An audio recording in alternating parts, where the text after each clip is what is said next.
What's up, guys? I hope you are doing well. Today, we are going to take a look at our next topic in antebellum reform. And our next topic is going to incorporate the rest of all of the antebellum reform movements that take place during the time period. Previously, we had taken a look at the Second Great Awakening, which basically is the catalyst for all of the reform movements that take place during this time period. We took a look at the abolition or the early abolition movement and looked at how it was an incredibly radical movement to start with and the kickbacks from that. And today we are going to finish out with the rest of the reform movements that take place during this time period. And we're going to start off with temperance. More so than probably any other movement for women, this was probably the strongest movement that was pushed during this antebellum reform movement. Um, if you remember from the Second Great Awakening, again, the goal was to purify the world, not only get rid of the sin of the world, such as slavery or the scourge of the earth, as some called it, but was also to get rid of the social things that were holding back people from success. And if you look at this political campaign right here, it is a drunkard's progress. Starts off as a normal man with the first sip of wine, moves his way up, and then ends in suicide. And notice under the bridge right here, a female with her child, a mother with her child. And so this kind of gives sense to us that women were the big proponents of the temperance movement. And it wasn't for women per se. We'll have to wait till that to the progressive movement of the 1910s and 1920s to get that really pushed. But this was more of a elite movement. This was more of a middle class movement that they saw that there was something wrong with society in the lower classes, and that they wanted to go and they wanted to fix it. And one of the first states to take care of this was, of course, Massachusetts. And temperance just basically means zero alcohol, the sale of it, the distribution of it. And like I said, Massachusetts was one of the first states to start pushing temperance policies. In 1838, Massachusetts passed the 15-Gallon Act, and its whole goal was aimed at shutting down bars and taverns. Now, this wouldn't hurt rich and wealthy people. This would only hurt the poor. Again, if you remember back, yes, Jacksonian democracy granted more rights to common people. It allowed more people to participate in our democracy. But the Second Great Awakening, that was an offshoot of that Jacksonian democracy time period, was not experienced by everybody the same exact way. Middle class and elites felt that they had to fix the social wrongs. Therefore, if you look at the abolition movement, William Lloyd Garrison was no poor man. He was an elite out of Massachusetts. If you look at a lot of the characters that come out of these movements, they're not just your average, everyday, common people. They are rich, they are elite, or they are just upper middle class. And they see that there's something wrong in society. And so, therefore, they are going to go fix it. And so the temperance movement was really one of those movements that took place. And so, like I said, in Massachusetts, they pushed the 15-Gallon Act, which basically you could not sell or distribute alcohol unless you bought at above 15 gallons, which most bars and taverns would never buy above 15 gallons. I mean, think about it. It takes me, I don't know, 2, 3 weeks to drink a gallon of milk, right?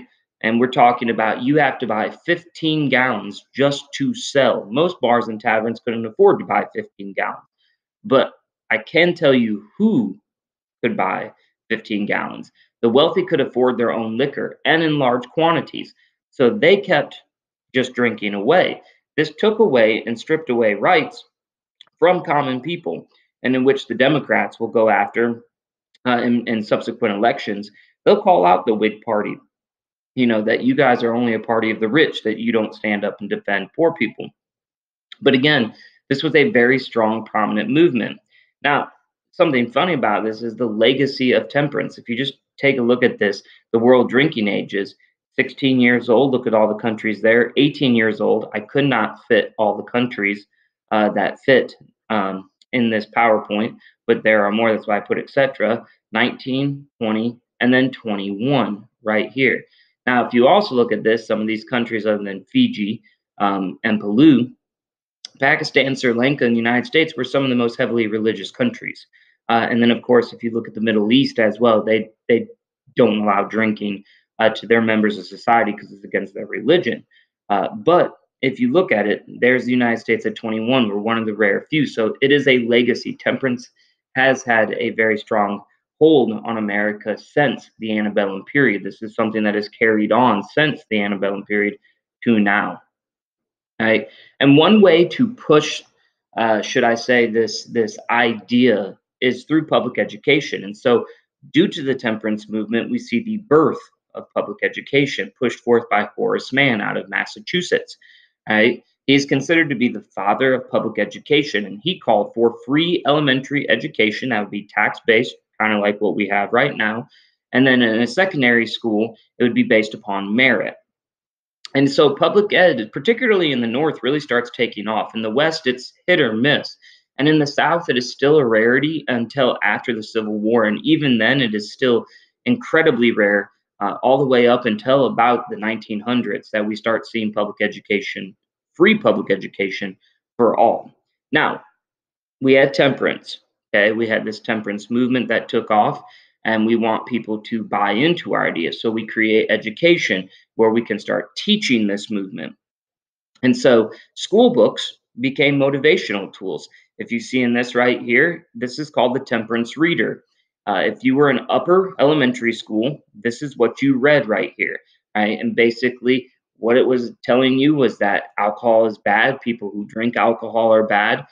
They do terrible things, and so therefore would create a generation of children that would agree that alcohol is bad and therefore stand up for temperance. And so I've clipped on the page, on the haiku page, this video right here that you can watch, and it's one of my favorite SNL skits from the '90s with Chris Farley playing a motivational speaker, and his whole goal is to get these two kids to quit using drugs, using a motivational tactic. And so, school books, in many ways, were the essence of trying to motivate kids not to. So that's why schools were primarily created to begin with. You can see right here, drunkenness is a vice which is remarkably ensnaring and deceitful. Right? The frequent witnessing of any sin has a direct tendency to weaken our impression of its criminality. I mean, these are what kids were reading, and so this is what the thoughts that were coming into their minds. Now, one of the main groups to really start pushing for temperance was, of course, women. Women disliked the fact that men were going out to the bars, spending all their money, and getting drunk, and then coming home while they were stuck at home raising the children. And so women really started pushing for temperance, they pushed for abolition. And really, quite honestly, in any role, women were the primary leaders of every abolition, or not abolition, antebellum reform movement during the time period. Women were very strong behind it. One woman in particular really wanted to push for rights for women. Not only was she a strong temperance member, she was also an abolitionist, but she pushed for women's rights. Her name was Elizabeth Cady Stanton. And she pushed for women's rights, and she called for a convention in New York, which will just become known as the Seneca Falls Convention in 1848, in which she gave a speech and she said, "We hold these truths to be self evident that all men and women are created equal." All right. This is the first ever American document to advocate for women's suffrage. And she will become a huge leader in the women's suffrage movement, pushing forward as we keep moving on in class. All right. And of course, she will have to wait. She won't even see it. She will pass away before the 19th Amendment gets ratified, which grants women the right to vote. All right. Another woman that saw a wrong in society was Dorothea Dix. And Dorothea Dix is considered the mother of prison and asylum reform. She sought to improve the conditions in prisons and asylums for the people that were there. And so, therefore, she pushed for it, and advocated it. Right. So again, just some of the antebellum reform movements in a graph format. Second Great Awakening, key figure, Charles G. Finney. All right, abolitionism, William Lloyd Garrison, Frederick Douglass, the temperance movement. You could put anyone really there. You could put women, elite rich people. You could also put Horace Mann, who can also fall into public education. In women's rights, you can go ahead and you can put Elizabeth Cady Stanton, and in asylum reform, you can put Dorothea Dix. And the info that needs to go in there, of course, you can just read the PowerPoint slides and pull out the information for that. Now, something else that popped up during the antebellum reform movement, which really isn't much of a reform movement, but it's still considered as part of this, is art. And American art starts to really take a change, as well as writing and literature, which becomes known as the Transcendentalism movement. So with art, Americans created what's known as the Hudson River Valley School, in which we start painting truly American art. It's romantic art from upstate New York, and it's landscapes, mostly in the Hudson River Valley, right? And probably the leading primary painter from this is Thomas Cole, right? So that's all for the end of antebellum reform movement, guys. Again, I hope you are doing well. Check out that video I posted of Matt Foley giving his motivational speech. Until next time, I'll talk to you later.